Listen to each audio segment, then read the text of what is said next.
আমাদের গাইড সুপ্রিয়। গাছটার নাম কি দাদা? মাছের লাজা মদ। কি হিসাবে হচ্ছে যদি একটু বুঝিয়ে দেন। আগে ইংলিশ নামটা দেখাই। স্টেল ওয়াইন প্লাম লেখা আছে, দেখুন ভালো করে। মাছের লাজা হয়ে গেল, ওয়াইন মানে মদ হয়ে গেল।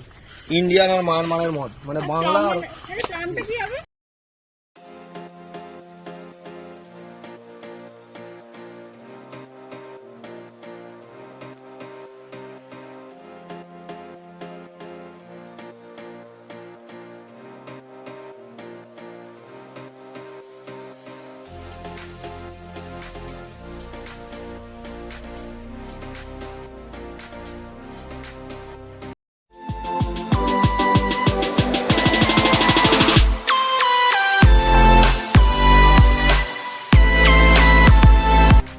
শীতকাল এলেই মনটা যেন কেমন পিকনিক পিকনিক করে ওঠে, বা এক বেলার জন্য যদি কোথাও একটু আউটিং এ বেরোতে পারি।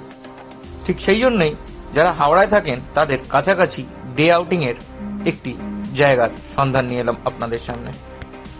যদিও এই জায়গাটি সকলেই চেনেন, খুবই বিখ্যাত জায়গা, বিশেষ করে দ্য গ্রেট ব্যানিয়ান ট্রি, অর্থাৎ সেই বিখ্যাত বট গাছের জন্য জায়গাটা খুবই পরিচিত, যেটা আমরা জানি বোটানিক্যাল গার্ডেন নামে। তবে এই বোটানিক্যাল গার্ডেনের ভিতরেই আবার নতুনভাবে তৈরি হয়েছে নেচার ট্রেলস, যা কিছুদিন আগেই উদ্বোধন হয়েছিল। যদিও সেটা ছিল সামারের টাইমে, কিন্তু ভিডিওটা আনতে আমাদের একটু লেট হয়ে গেল এবং শীতের মুখে নিয়ে এলাম আপনাদের সেই জায়গার সন্ধান দিতে।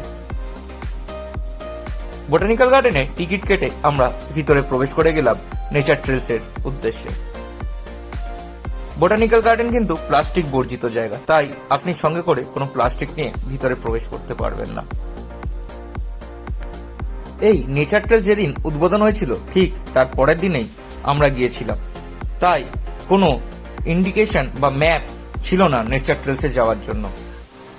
সিকিউরিটিকে জিজ্ঞাসা করতে সিকিউরিটি ডান দিক দেখিয়েছিল, তবে বোটানিক্যাল গার্ডেন অনেক বড় জায়গা, এইভাবে ডান দিকে যাও বললে কিছুটা এগিয়ে যাওয়ার পর রাস্তায় একাধিক ডিভিয়েশন আছে, তো প্রপারলি কোন দিকে যাব বুঝতেও পারছিলাম না, তাই পুরো গার্ডেনটাই ঘুরে বেড়াচ্ছিলাম।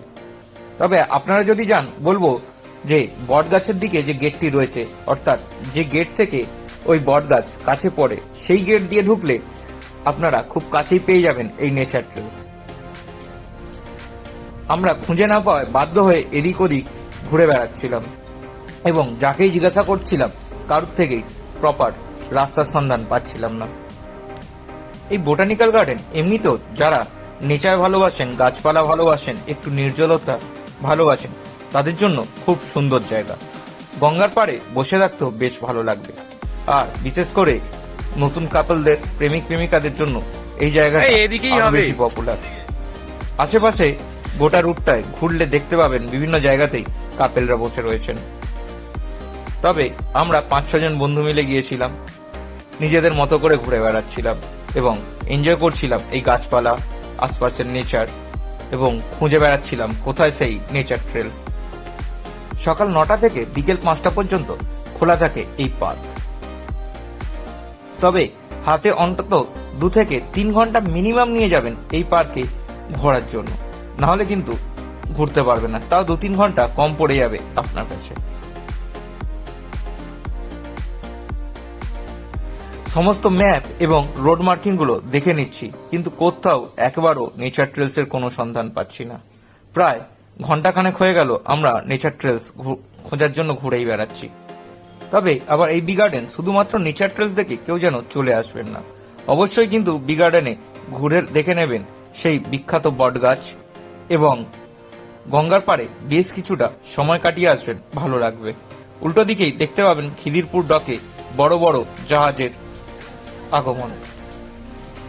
যাই হোক, অবশেষে আমরা খুঁজে পেলাম নেচার ট্রেলস এর গেট, এবং আগের দিনই উদ্বোধন হওয়ায় দেখতে পেলাম গেটটা ফুল দিয়ে ভালোভাবে সাজানো রয়েছে। চলুন এবার এর ভেতরে ঢুকে আপনাদের দেখাই এই নেচার ট্রেলস এর মধ্যে কি রয়েছে, কি রকম লাগলো, আমাদের এক্সপিরিয়েন্স কি রকম ছিল।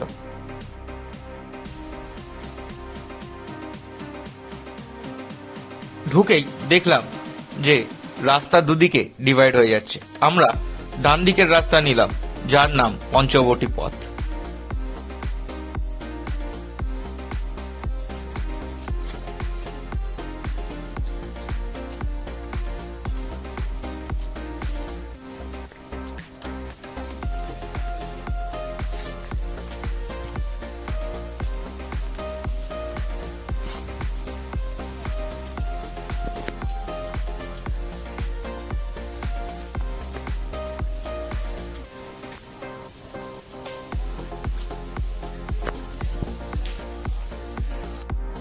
ভেতরে প্রবেশ করে যেটা সবার আগে উপলব্ধি হলো সেটা হচ্ছে এখানে কিন্তু মশার উপদ্রব বিশাল। গোটা বুই গার্ডেনে সেরম মশা কামড়ায়নি, কিন্তু এখানে ঢোকার সঙ্গে সঙ্গেই প্রচন্ড পরিমাণে মশার উপদ্রব পেলাম।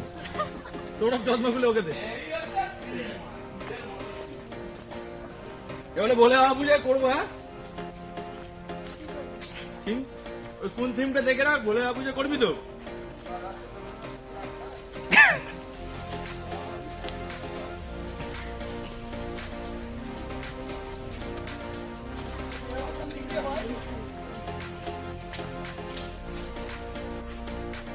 তবে হেঁটে ঘুরে বেশ ভালোই লাগছিল। মনে হচ্ছিল কোনো এক গভীর জঙ্গলে ঢুকে গেছি, যেখানে মাটি পর্যন্ত সূর্যরশ্মি আসে না। একটা ভালো জঙ্গল জঙ্গল ফিলিংস আসছিল।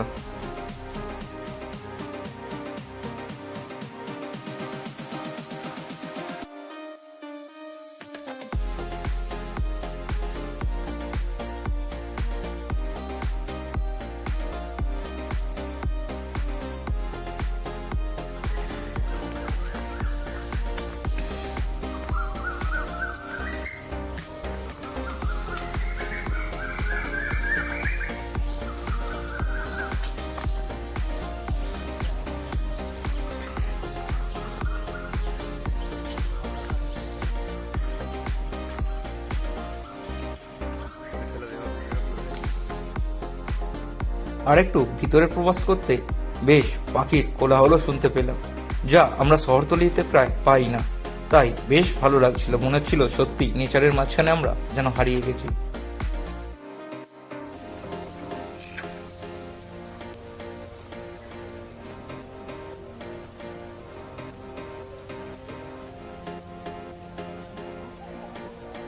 শান্তনুদের বাড়ি তো, বল না ওই জামাইটা যার কোলাঘাটের বাড়ি। বুতল বুতল এরকম একটা জায়গা করা ছিল। হ্যাঁ, বোতলদের এরকম করা ছিল। বোতলেরও নেচার ট্রেল আছে। হ্যাঁ, এইরকম এরকম বসার জায়গা টাকা করে করা ছিল। আমি যেটা দেখে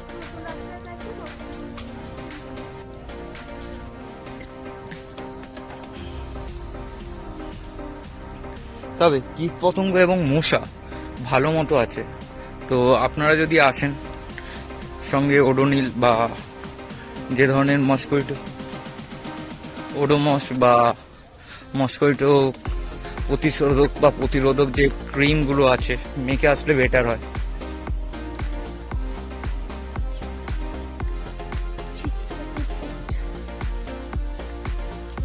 এদিকটা চিত্রকূট বলছে, এদিকটা হচ্ছে কাম্যভবনের পথ। তার আগে আমরা যে পথে এলাম সেটা পঞ্চবটির। তবে আমাদের সবাই যেহেতু এদিকে গেছে,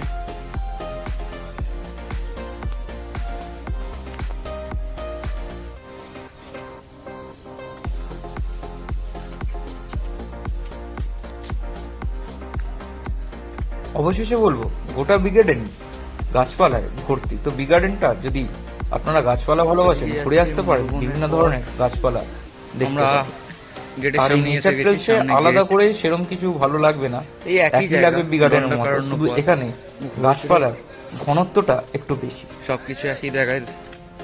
আর আজকের মতো আমরা ভিডিও এখানেই শেষ করছি। পরবর্তীকালে দেখা হবে অন্য কোনো